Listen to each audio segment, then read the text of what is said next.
Do you ever get tired of hearing that Nigeria is blessed with abundant human and natural resources that are not being harnessed?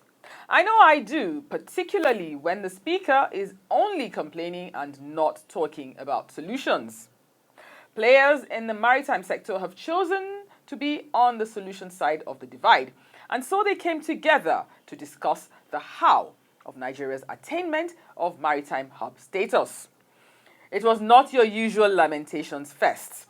That gathering is the main focus of our program today. We also bring you the usual tidbits, peppered with stories from beyond Nigeria's shores. Before we do all that, let's take a short break. Stay with us. Nigerian Shippers Council day to serve you well. No matter the problem, we go solve them for you. Yes, so the Nigerian Shippers Council they feel in a parole now for every level, and as soon as goods they move from port A go enter port B with a measure within on a need. For the Nigerian Shippers Council, we don't sharp proper to fit hear you wella, work with you wella, and help you fit serve your customers them better, no matter where them day. As we country port economic regulator, the Nigerian Shippers Council get every now to fit make government consider the problem when shippers them they face. Visit we office for number 4 or to buy your daily show your daily. Papa email us for nsc@shipperscouncil.gov.ng. We website now www.shipperscouncil.gov.ng. For you, we dey gidigba, Nigerian Shippers Council with the meeting now for the port of Nane. Welcome back, and thanks for staying with us.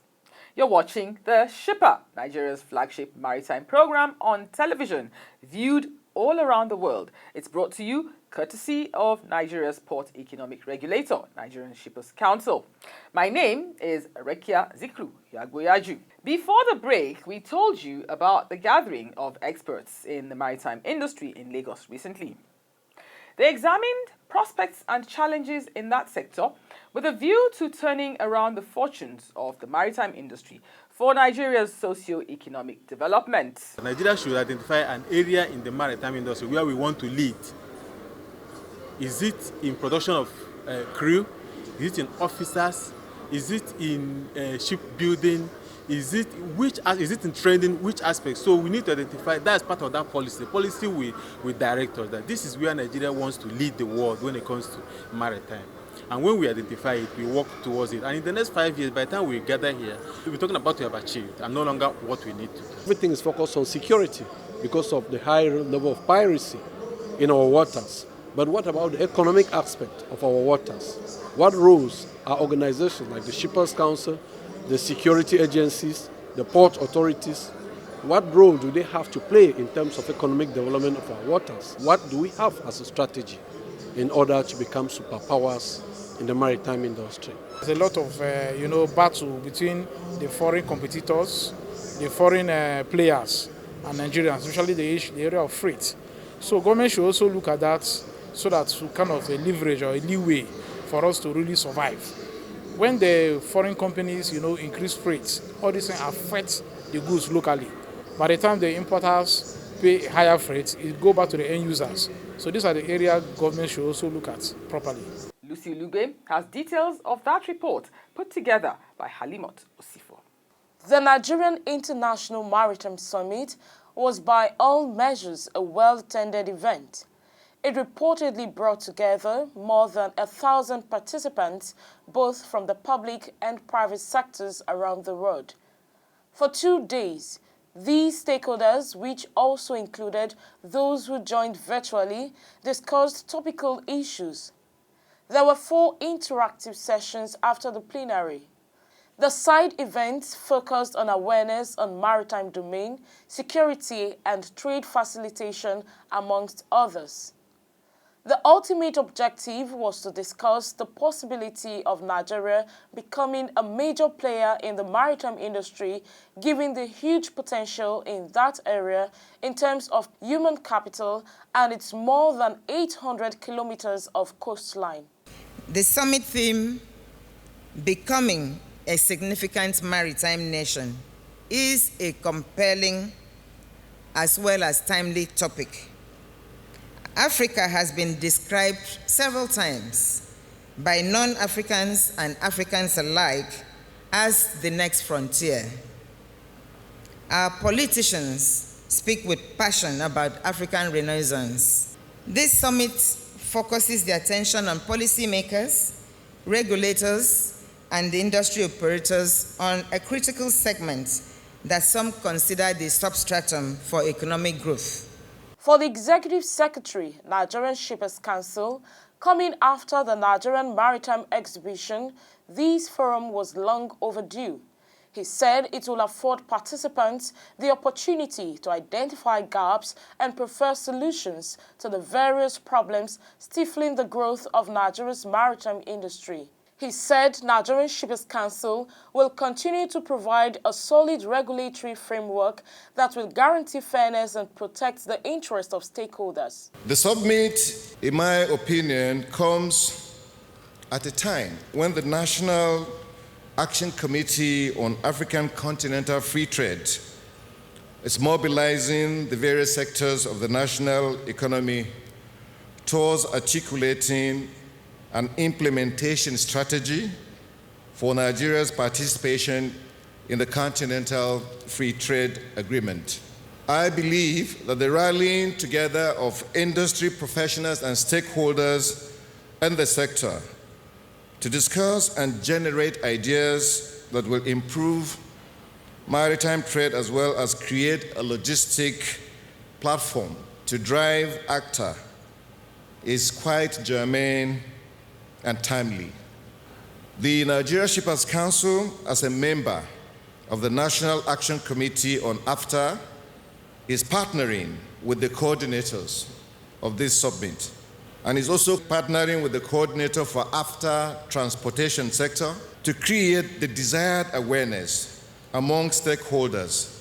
Together with the coordinator on transportation sector, the Shippers Council has organized a series of enlightenment seminars to articulate implementation strategy for the maritime sector.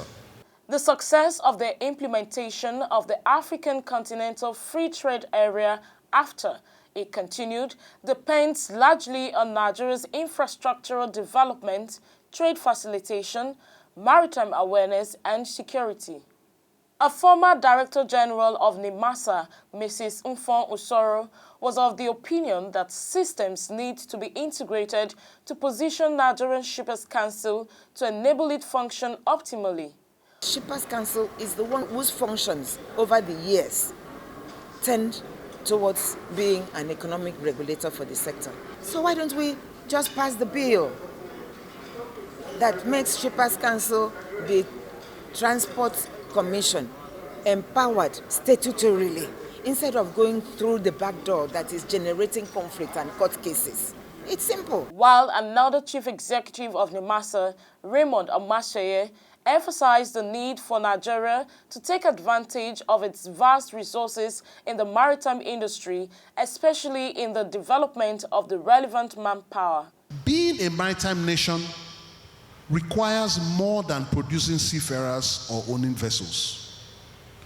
Being a maritime nation means more than having a geographical configuration embraced by waters. To be a maritime nation, we must exhibit that level of confidence on our ability to achieve national objectives by harvesting the rich marine resources and optimizing the benefits that the seas can provide. Former Commissioner and CEO, Liberia Maritime Authority, Binya Keseli, explained that everyone should aspire to be a maritime nation, but only a few should execute, considering how the sector affects their economies, while Commander Mukele called for specialization to become a dominant player in the industry. The way I like to suggest to folks is think about how the maritime space directly affects your economy and economic base, and based upon that, establish yourselves accordingly. What we were raising was the issue that we can't be left out of the shipping economy, when already we're part of the maritime economy. But we just felt that that segment of shipping was a necessary one.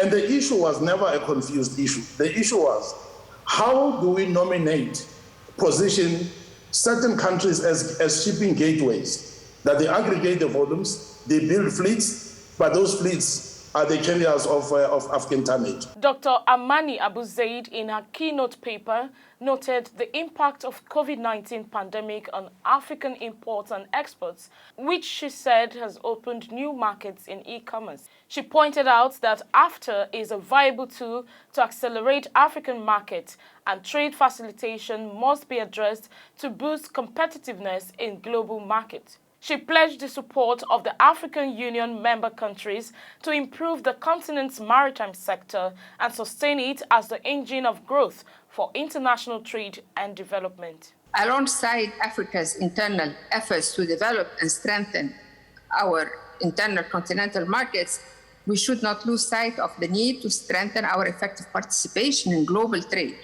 through transformation of our manufacturing sectors to produce and export more value-added commodities to the rest of the world. DG NIMS, Bashir Jamo, announced the approval of zero import duty for ship owners while calling for more attention in the maritime industry, especially in fleet expansion and synergy. I am happy to announce the government granted approval for that incentives since past week of August. The approval is in the Federal Ministry of Transportation. It obviously is zero duty. What remains now is the monetary incentive. I had a discussion severally with the central bank governor, and he has given me his own note and sent the ball back to me. Go and sit down with your stakeholders, discuss the areas that these monetary incentives can come, and let us make sure that we address those issues.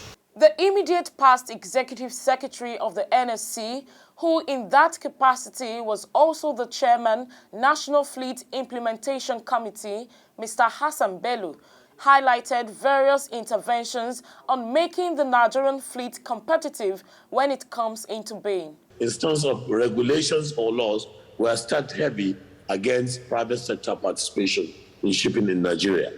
We should not forget that there is a whole agency, NIMS, even when it was NMA, the primary focus was development of national fleet to enable Nigerians have ships or operate ships, as the case may be.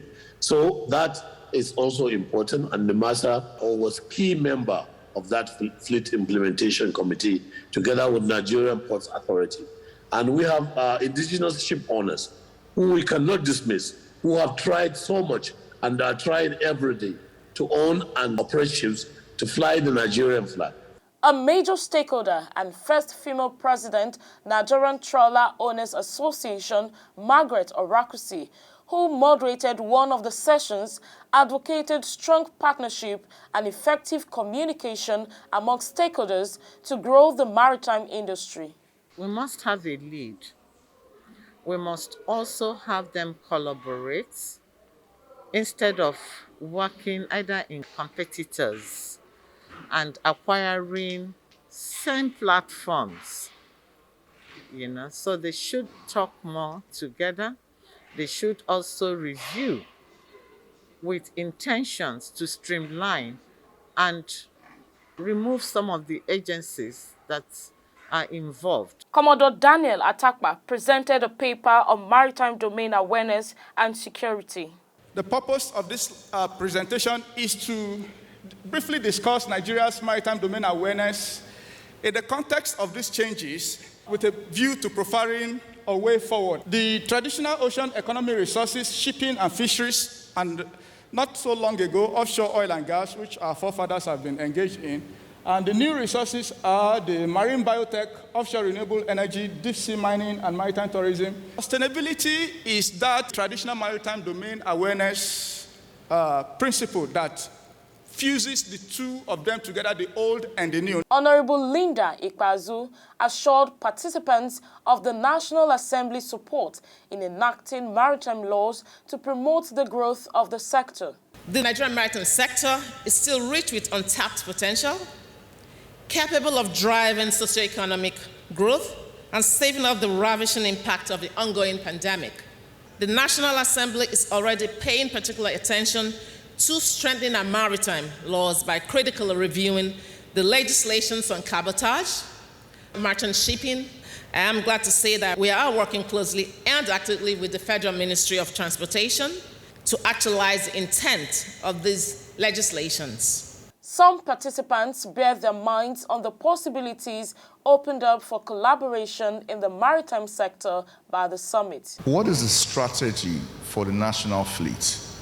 Whilst we want to go seagoing, the question was, what kind of vessels are we looking to acquire? We should have a short, medium, and long-term strategy which dovetails on issues of the vessel that will also determine the available of cargo that will lift out and bring back in potentially, and also what's the human capacity development that will dovetail, talking about Oron. My suggestion to you is that if we can incorporate the sea time and the college time to run pari passu like what we had in the UK, whereby you do your phase 1 in the college, phase 2 at sea, and then within 3 years, you've got your educational backing to have your HND and the sea time to have your COC. On the interim, from the private sector, we can say we want to have a 5 years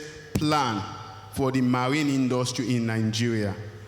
Because when you look at finances and all of that, the private sector plays a huge role. So we can actually come up with a 5 years plan on the different areas, and it becomes a working document. As you know it, when you are discussing with other, let's say, international investors and other groups, without a document, it seems we are just talking.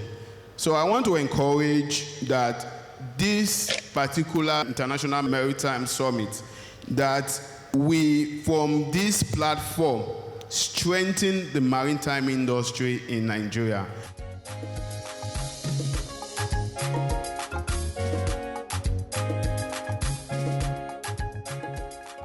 As you would have figured in that report, all that is needed in terms of natural resources and expertise is in abundance. The will to make a success of the maritime sector is also not in short supply. What may be lacking is a convergence of the minds of policymakers, practitioners, and experts. As long as the line of communication is kept open, understanding will increase and Nigeria will become the maritime giant that geography has positioned her to be. Let's now join Oluwasegun Aloko for Tidbits.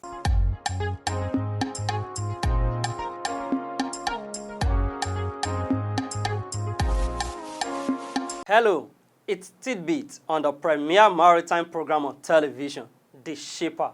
I am Oluwasegun Aloko. The Assistant Inspector General of Police in charge of Maritime Police Command, AIG John Amadi, recently led other senior officers of the command on a courtesy visit to Nigerian Shippers Council's headquarters in Lagos. During the visit, the AIG pledged the command support towards the council's efforts at ensuring the enthronement of a new port order in Nigeria that is characterized by efficiency and competitiveness. The Executive Secretary and Chief Executive Officer of the Council, Emmanuel Jime, thanked the police AIG and assured that the Council under his watch would leave no stone unturned in ensuring a level playing field for all operators with a view of making the port efficient and globally competitive.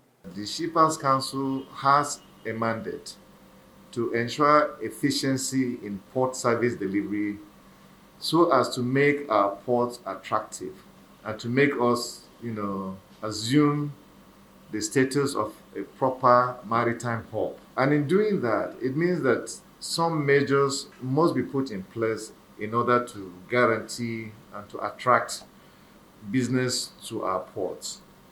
I'm ready to partner with Shippers Council, being a government agent. There is a need for us to work together.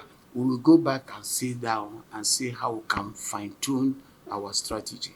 In other news, the coordinator of the Port Standard Task Team, Mr. Moses Fadikpe, has said that the introduction of Nigerian Port Process Manual has led to sanity at the nation's seaports.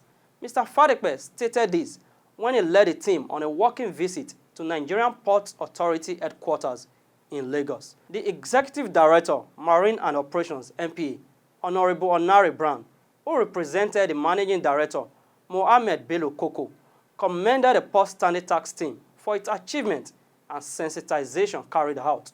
He urged the team to relate more with MPA and report infractions in the course of carrying out its operations at the port. The areas of infraction that I have heard from them in their address are some things that I also know. So it clearly shows that they are working, and we cannot but support them to do their work better and keep us on our toes to make things better at our ports.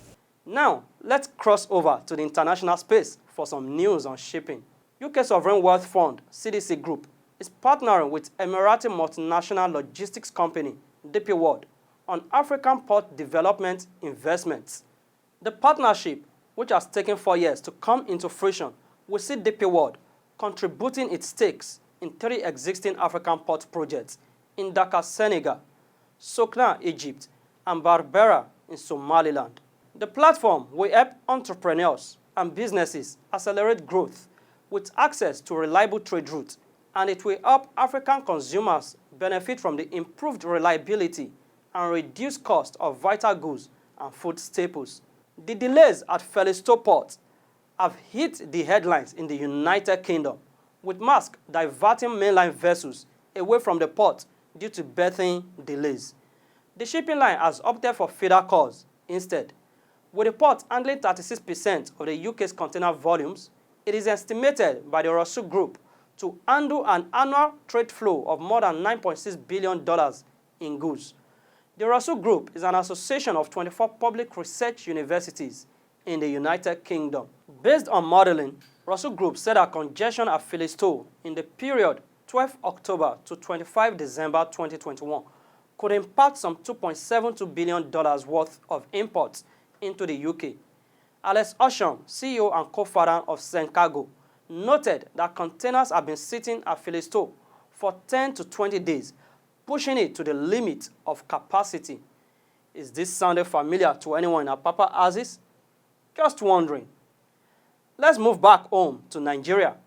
Do not forget, if you are a regulated service provider, such as terminal operator, barge operator, shipping company, freight forwarder, or clearing agent, amongst others, you should register with the council. Failure to do so will attract penalties. Registration can be done via the website www.shipperstradedata.gov.ng. Let me point out that protecting the rights and interests of all stakeholders in the transport sector, in line with best practice, remains a mission of the Nigerian Shippers Council. In the following letter, Cloverleaf Shipping Limited appreciates the Council for its intervention in ensuring that bullock transport and logistics complied with the terms of a door-to-door shipment arrangement with its client, MIA Engineering Consulting Limited.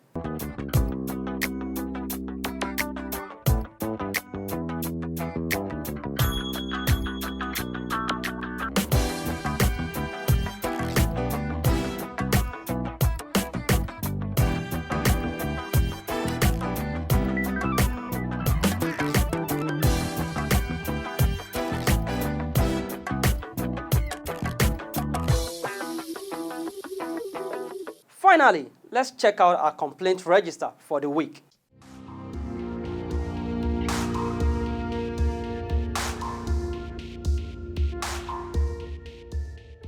A total number of 30 complaints were received, and they are all ongoing investigations. These complaints include excessive transfer charges, unreasonable demurrage charge, and demand for refund. And that's it on Tidbits for this week.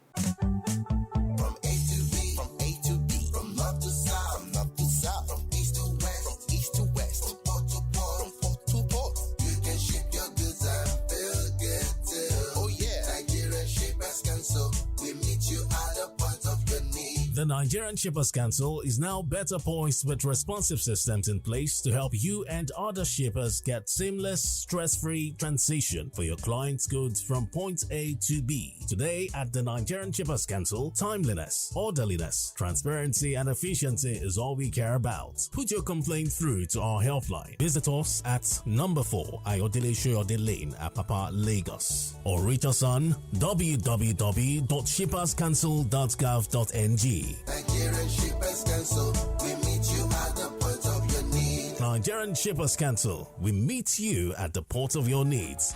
All too soon, it's time to drop anchor on the shipper. As always, it's been a pleasure bringing the program to you, although the greater pleasure is having you join us. Let's do this again in exactly a week. Before we sign off, we'd like to remind regulated service providers to register with Nigerian Shippers Council on www.shipperstradedata.gov.ng. It is compulsory. Enjoy the rest of the week. Goodbye.